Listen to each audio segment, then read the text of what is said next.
Mesdames et messieurs, bonjour, chers internautes qui nous suivez en ligne, bonjour. C'est que je récupère mon stylo. Donc je disais, mesdames et messieurs, bonjour, chers internautes qui nous suivez en ligne, bonjour, chers téléspectateurs. Ce mercredi 15 avril 2026, un conseil des ministres s'est tenu de 11h à 13h30 au palais de la présidence de la République à Abidjan, sous la présidence de son Excellence M. Alassane Ouattara, président de la République, chef de l'État. Les délibérations du Conseil de ce jour ont porté sur 19 points, notamment 15 mesures générales comprenant un projet de loi et d'ordonnance et 14 projets de décret, 3 mesures individuelles et une communication. Je voudrais à présent, mesdames et messieurs, vous faire le compte-rendu des différents points que je viens de vous annoncer qui ont fait l'objet donc du Conseil de ce jour. Comme je vous le disais, le Conseil a adopté un projet d'ordonnance dans le cadre des mesures générales. Ainsi, au titre du ministère de l'Économie, des Finances et du Budget, en liaison avec les ministères concernés, le Conseil a adopté une ordonnance portant création, organisation, fonctionnement d'un fonds souverain stratégique pour le développement de la Côte d'Ivoire, dénommé FSDI, son projet de loi de ratification ainsi qu'un décret portant organisation et fonctionnement du FSDI. Le FSDI est une personne morale de type particulier chargée de la gestion et de la valorisation des actifs stratégiques de l'État, ainsi que du financement et de la structuration de projets d'infrastructure et d'investissements vitaux nécessaires à la transformation structurelle de l'économie nationale. La création du FSDI s'inscrit dans la continuité des réformes engagées depuis 2012 pour mettre en place un pôle bancaire public dynamique constitué autour de la Caisse de dépôt et de consignation, du Fonds de garantie pour les PME et des caisses de retraite réformées. Le FSDI est le complément cohérent de cet écosystème d'instruments publics qui vise à doter l'économie nationale de capacités de financement importantes et innovantes. Il est structuré autour de 3 sous-fonds spécialisés, à savoir le Fonds de développement des infrastructures, destiné à soutenir les investissements structurants, stratégiques, prioritaires et rentables. Le Fonds de stabilisation économique, destiné à renforcer la résilience de l'économie face aux chocs exogènes. Le Fonds de placement financier stratégique, destiné à constituer une épargne publique de long terme. Le FSDI sera financé notamment par l'affectation d'une quote-part des revenus tirés de l'exploitation des matières premières minières et énergétiques, ainsi que par le transfert d'actifs publics. Afin de garantir une gestion conforme aux meilleures pratiques internationales applicables aux fonds souverains, le dispositif prévoit des mécanismes de gestion des risques et de contrôles internes, ainsi que des mécanismes renforcés de transparence et de reddition de comptes. Toujours dans le cadre des mesures générales, je vous ai annoncé des projets de décret, donc il y en a 14. Je voudrais à présent aborder donc tous ces projets de décret qui ont été adoptés au cours du Conseil de ce jour.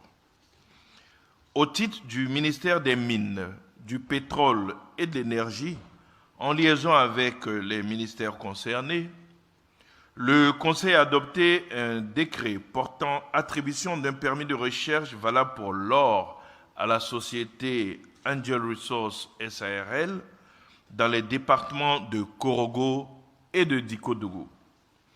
Ce permis de recherche est délivré pour une durée de validité de 4 ans, conformément aux conditions techniques et environnementales requises. Au titre du ministère de la Santé, de l'Hygiène publique et de la couverture maladie universelle, et cela en liaison avec les ministères concernés, le Conseil a adopté 2 décrets. Le premier décret détermine les caractéristiques physico-chimiques et microbiologiques des eaux de piscine et de baignade et les caractéristiques techniques des ouvrages. Ce décret détermine les caractéristiques des eaux et des ouvrages de piscine et de baignade sur l'ensemble du territoire national, qu'ils soient publics ou privés, et que leur usage soit récréatif, sportif ou thérapeutique, en vue de garantir la sécurité des usagers. Ce décret précise en outre les normes en matière de conception des ouvrages, de filtration et de traitement de l'eau, les dispositifs de sécurité et d'hygiène ainsi que les sanctions en cas de non-respect des normes. Le deuxième décret fixe les conditions d'implantation, d'exploitation et d'entretien des cabinets d'aisance et urinoirs sur les espaces publics. En application du Code de l'hygiène et de la salubrité, ce décret vise à assurer la conformité de l'implantation et de l'exploitation des cabinets d'aisance et urinoirs dédiés aux besoins physiologiques des usagers dans les espaces recevant du public avec les normes d'urbanisme, sanitaire et environnemental. Il fait notamment obligation aux gestionnaires des espaces à forte affluence, tels que les marchés, les gares, les places publiques et les espaces aménagés, de procéder à l'installation de cabinets d'aisance et d'urinoirs. Ces dispositifs doivent être conçus de manière à embellir l'espace, à assurer la sécurité et le confort des usagers et à préserver leur dignité. L'implantation et l'exploitation d'un cabinet d'aisance ou d'un urinoir sur un espace public ou privé est soumise désormais à une autorisation préalable du ministère chargé de l'hygiène publique.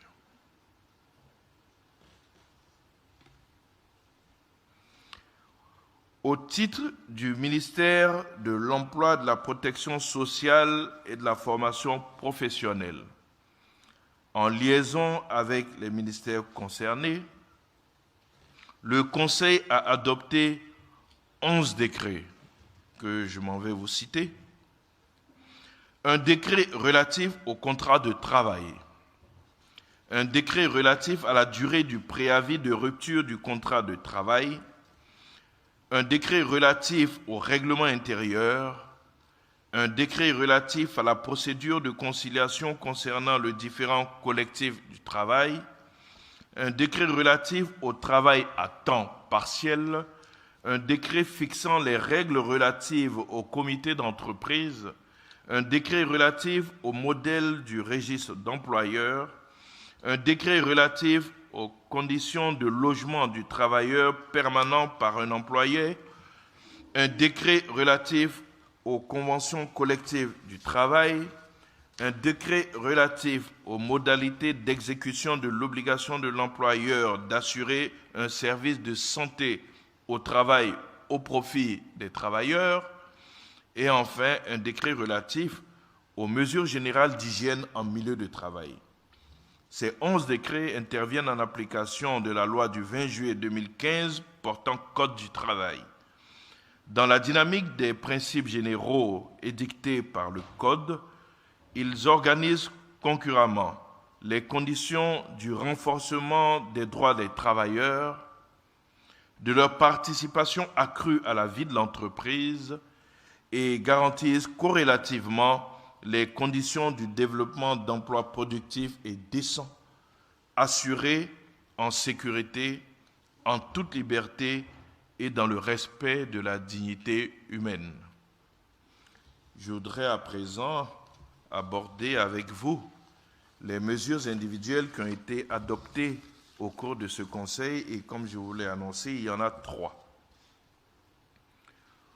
Au titre du ministère des Affaires étrangères et de la coopération internationale, le Conseil a adopté 2 décrets portant nomination de 2 ambassadeurs extraordinaires et plénipotentiaires de la République de Côte d'Ivoire à l'étranger. Ainsi sont nommés M. Touré Pélican Armand Hervé, actuellement ambassadeur extraordinaire et plénipotentiaire de la République de Côte d'Ivoire près le Royaume du Danemark, en qualité d'ambassadeur extraordinaire et plénipotentiaire de la République de Côte d'Ivoire près la République d'Estonie, avec résidence à Copenhague, au Danemark. M. Koulibaly Issifou, en qualité d'ambassadeur extraordinaire et plénipotentiaire de la République de Côte d'Ivoire près la République de Guinée, avec résidence à Conakry. En outre, le Conseil a donné son agrément en vue de la nomination de Mme Senia Sidi Aïba en qualité d'ambassadeur extraordinaire et plénipotentiaire de la République islamique de Mauritanie près la République de Côte d'Ivoire avec résidence à Abidjan. Je voudrais à présent aborder avec vous l'unique communication qui a été adoptée au cours de ce Conseil. Au titre du ministère des Infrastructures et de l'Entretien routier, en liaison avec les ministères concernés, le Conseil a adopté une communication relative au transport par barge.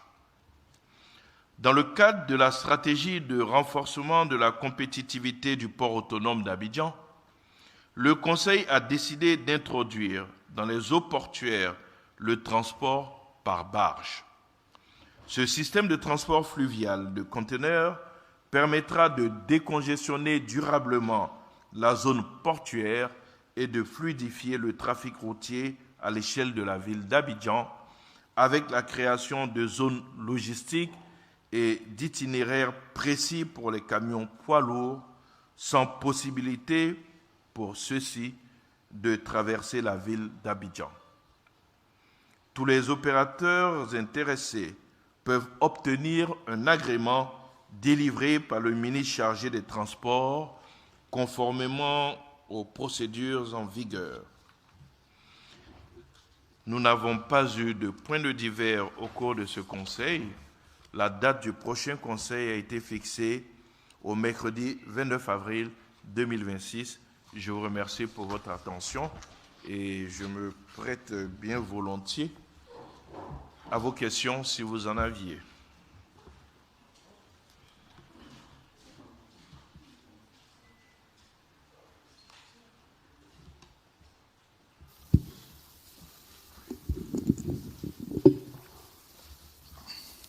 Merci, Monsieur le Ministre. Bonjour. C'est Kamel de l'agence de presse Bloomberg. Vous avez parlé de l'annonce d'un fonds souverain que l'État ivoirien veut lancer. On n'a pas eu une idée de combien est-ce que ce fonds, en termes de volume capital, est-ce qu'on peut avoir, vous avez déjà eu une idée de volume capital de ce fonds, s'il vous plaît, Monsieur le Ministre? Oui, ce fonds, il va commencer avec un capital minimum et année après année, donc il sera, je dirais, donc alimenté. Et on a indiqué les sources, c'est les revenus donc des matières premières. Vous savez par exemple qu'au niveau du cacao, nous avons une réserve qui pourrait permettre donc d'enrichir ce fonds. Au niveau également donc des industries énergiques, nous avons aussi donc une réserve qui pourra permettre donc d'alimenter ce fonds. Le décret va fixer quel est le fonds de départ, mais je sais qu'au cours des échanges, on avait parlé d'un minimum de 15 milliards pour commencer, mais ce fonds va augmenter année après année et sera alimenté donc par ces choses que j'ai dites, en plus donc des actifs publics, c'est-à-dire toutes les sociétés d'État qui, à la fin de leur exercice, auront dégagé donc un bénéfice, et bien une partie de ces bénéfices pourra servir à alimenter ce fonds souverain. Donc ça peut aller très vite. Quand vous savez, puisque vous suivez très bien l'activité de la filière cacaoyère, récemment on a pu investir 280 milliards pour amortir donc le choc donc, qui a été provoqué par les cacao qui étaient encore dans les plantations.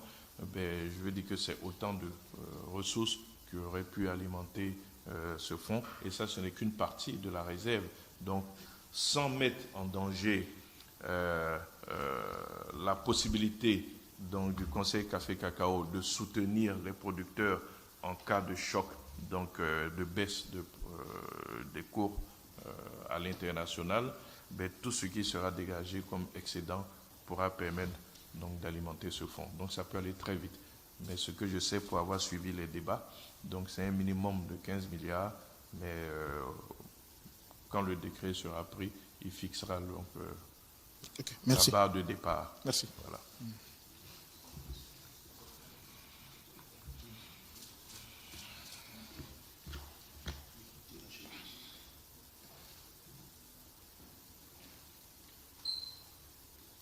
Bonjour, Monsieur le ministre. Raoul Saint-Fort pour le Patriote. Monsieur le ministre, dans votre déclaration à l'instant, vous avez évoqué la question des toilettes publiques, communément appelées WC publiques également. Vous avez indiqué que désormais, leur installation est soumise à autorisation. Ma question est de savoir, celles qui existent déjà, est-ce qu'il y a des actions qui sont prévues pour qu'elles soient mises aux normes? Parce que, comme vous l'avez indiqué, il y a vraiment un problème. Mais déjà, la première mise aux normes serait de solliciter une autorisation du ministère de la Santé, de l'hygiène publique, la couverture maladie universelle. C'est déjà la première mise aux normes. Et dès lors que cette autorisation sera sollicitée, à partir du moment où il y a des critères, avant de délivrer l'autorisation, le ministère s'assurera qu'elles sont conformes aux normes qui sont indiquées. Et j'en ai cité quelques-unes dans le texte, dans le résumé du décret que je vous ai lu.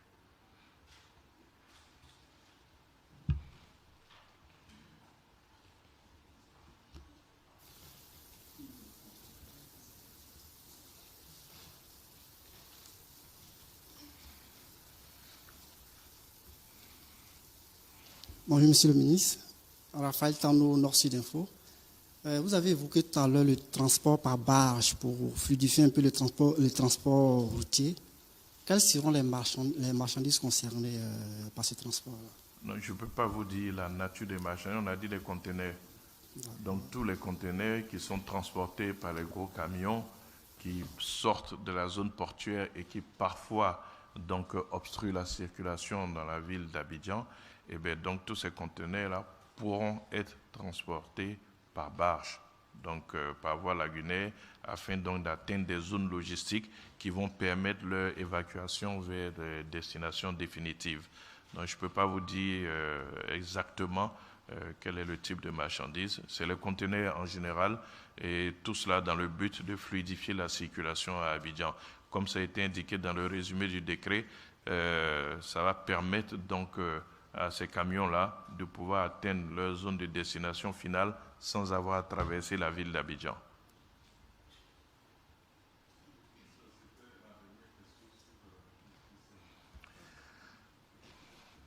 Bien, si nous n'avons plus de questions sur le Conseil, je peux prendre des questions d'actualité s'il y en a.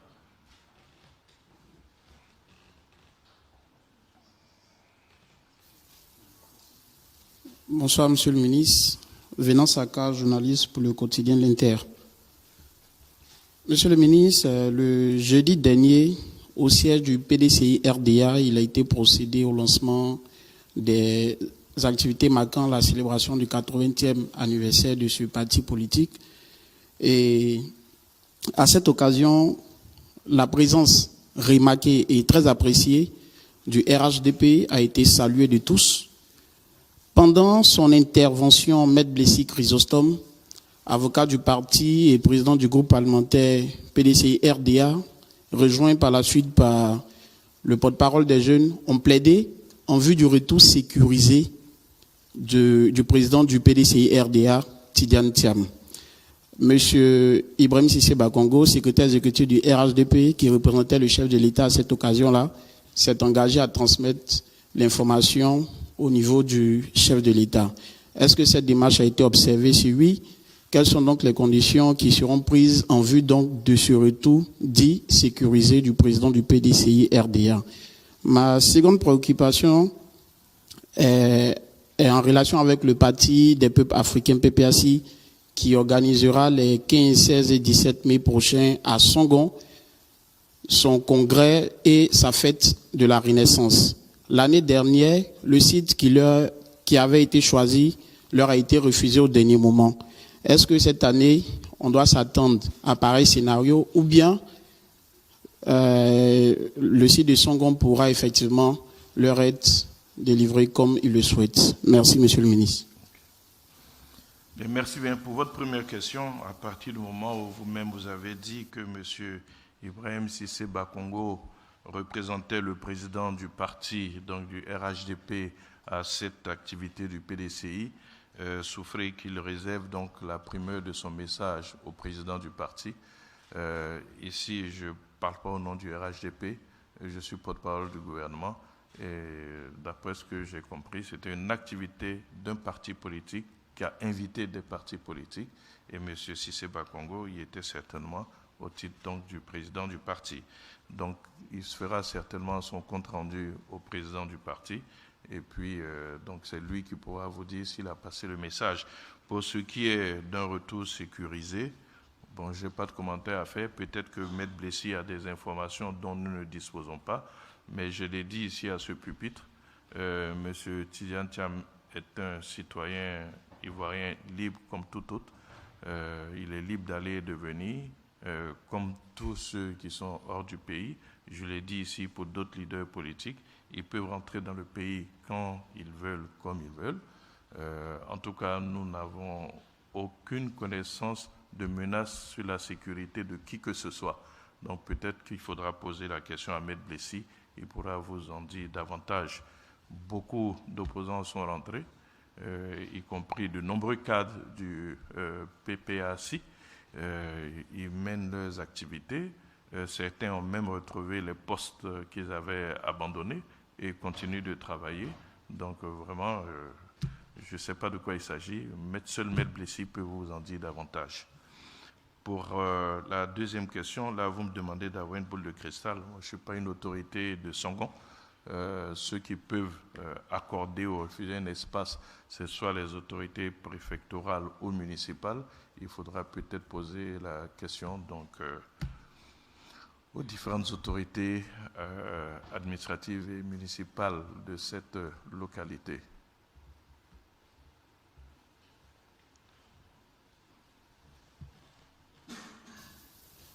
Bonjour, Monsieur le ministre. Balogun Adama pour le Baromètre.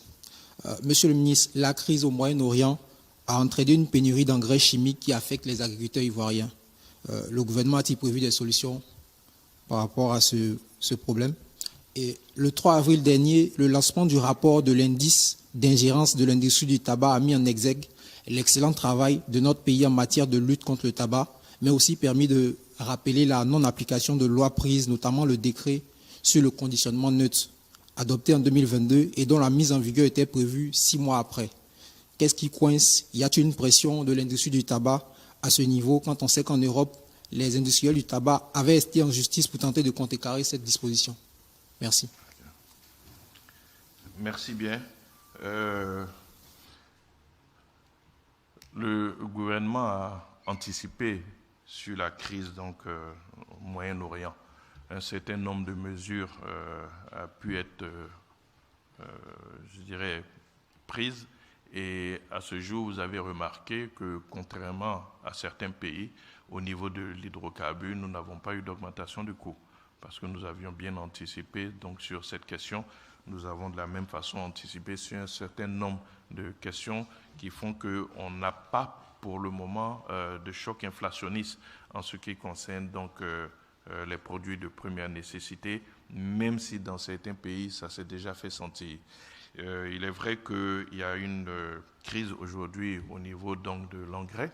Donc le ministère de l'Agriculture va très certainement se saisir de cette question, mais il existe des engrais de substitution vers lesquels nous sommes de plus en plus en train de nous orienter, notamment donc des engrais organiques qui peuvent être produits ici localement afin de réduire donc notre dépendance vis-à-vis donc des engrais chimiques qui pour la plupart sont importés.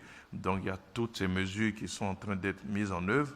L'impact ne va pas se ressentir tout de suite, évidemment, puisque vous imaginez qu'il y avait déjà un stock, et puis le temps que l'on arrive à la phase de production, donc je dirais agricole, on espère que la crise donc aura connu une solution et qu'on n'aura pas véritablement d'impact sur les différentes productions agricoles. Toujours est-il qu'il existe des solutions de substitution vers lesquelles nous sommes en train donc de nous tourner de plus en plus. Nous avons une ferme volonté d'assurer donc notre autosuffisance en matière agricole. Et ça ne concerne pas que, je dirais, le semis et la récolte. Il y a tout ce qui va avec, notamment avec les intrants. Nous avons des institutions de recherche qui travaillent, et si nous arrivons à vulgariser donc les engrais organiques, nous aurons apporté localement une réponse à cette dépendance donc des engrais chimiques qui pour la plupart sont fabriqués avec des matières premières qui nous viennent de l'étranger. Je pense avoir répondu. Ah oui, en ce qui concerne la mesure du tabac, bon, je suis heureux que vous ayez noté qu'on a salué les efforts faits par le pays. Ça veut dire que nous sommes engagés dans cette lutte contre le tabac. Le ministère donc, du Commerce pourra répondre exactement à la question de savoir qu'est-ce qui bloque donc, dans la mise en application du conditionnement neutre. Mais vous savez que si on a pris un texte, il sera appliqué. Sinon, on le retire. Et ce n'est pas ce qui est à l'ordre du jour pour le moment.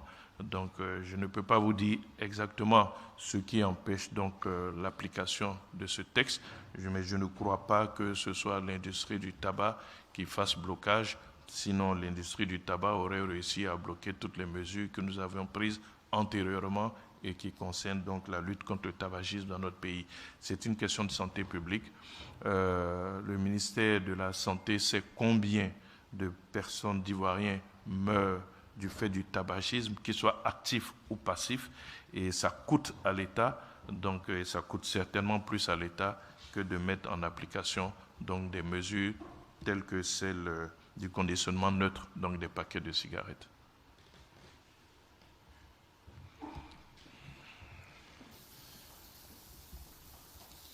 Encore une fois, Monsieur le ministre, Kamaluddin Itagba de l'agence de presse Bloomberg. Très récemment, le ministre de l'Énergie a fait assez de sorties en Algérie, où il était pour quelques événements. Est-ce qu'on peut s'attendre à plus d'investissements algériens ici en Côte d'Ivoire, quand on sait que le ministre d'État de l'Énergie également a dit que la Sonatra, qui est la plus grande entreprise d'énergie de l'Algérie, va accompagner la Côte d'Ivoire au niveau du puits Baleine. Est-ce qu'on peut s'attendre à plus d'investissements algériens au niveau de la Côte d'Ivoire, ou est-ce que ça permettrait, est-ce que ça veut dire que l'État ivoirien est en train de diversifier ses partenaires quand on sait que Eni est l'un des grands partenaires de la Côte d'Ivoire? Merci. L'État ivoirien a toujours diversifié ses partenaires. Nous voulons développer notre pays, nous voulons le développer vite, nous avons des objectifs. Le président a fixé le cap en annonçant sa volonté de faire de notre pays un pays émergent. Et donc, au nom de cela, nous allons avec tous ceux qui peuvent nous permettre d'atteindre cet objectif et le plus vite possible. Le ministre des Mines, du Pétrole et de l'Énergie n'est pas encore entré pour faire le compte-rendu de sa mission. Mais si nous avons un intérêt à avoir l'Algérie comme partenaire dans le cadre des industries extractives, ils ont certainement une expérience, puisque c'est un pays producteur, donc, je dirais, de pétrole. Donc, nous pouvons bien sûr donc, profiter de cette expérience de l'Algérie. Donc, nous sommes très ouverts. Vous avez vu que dans la poursuite de notre politique de développement, nous n'avons pas de chasse gardée. Nous ne sommes pas une chasse gardée. Vous avez parlé de Eni, qui est une entreprise italienne, mais qui est présente ici, en Côte d'Ivoire. Nous avons des entreprises dans l'industrie extractive d'Australie, nous avons des Américains, nous avons des Canadiens. Nous sommes ouverts à tous ceux qui peuvent nous permettre de nous développer et de nous développer vite. Aujourd'hui, nous sommes dans une phase intermédiaire puisque nous sommes parmi les pays donc à revenus intermédiaires de tranche supérieure, mais n'oubliez pas que le cap du président, c'est de faire de notre pays un pays émergent. Et pour cela, dans le respect de notre souveraineté, dans le respect des intérêts du pays, nous allons avec tous ceux qui peuvent nous accompagner, qu'ils soient chinois, japonais, américains, algériens, pourquoi pas, marocains. Vous avez vu comment est-ce que les Marocains sont présents aussi en Côte d'Ivoire. Ce qui compte pour nous, c'est l'intérêt de la Côte d'Ivoire. Et tout ce qui peut nous permettre d'atteindre cet objectif d'émergence, eh bien, nous sommes ouverts et nous préserverons toujours les intérêts de notre pays. Nous n'irons que vers les pays qui respectent notre pays et qui préservent donc nos intérêts.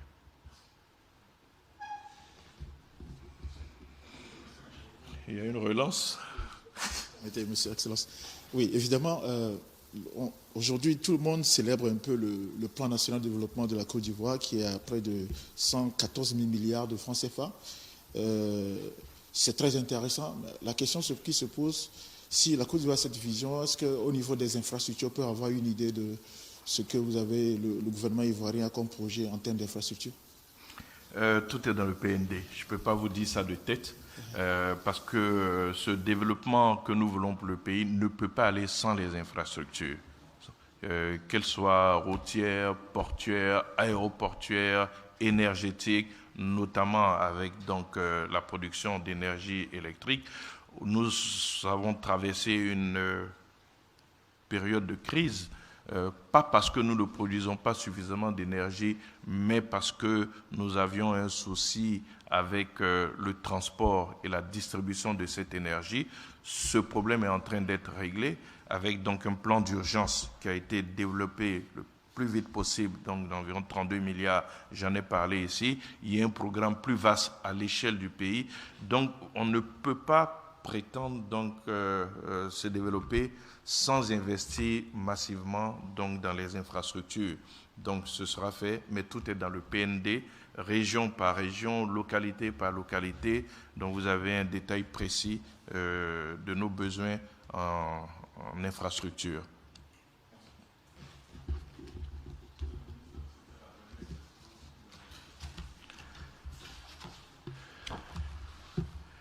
Je vous remercie pour votre attention et pour votre participation à ce conseil de ce jour et je vous souhaite un bon appétit.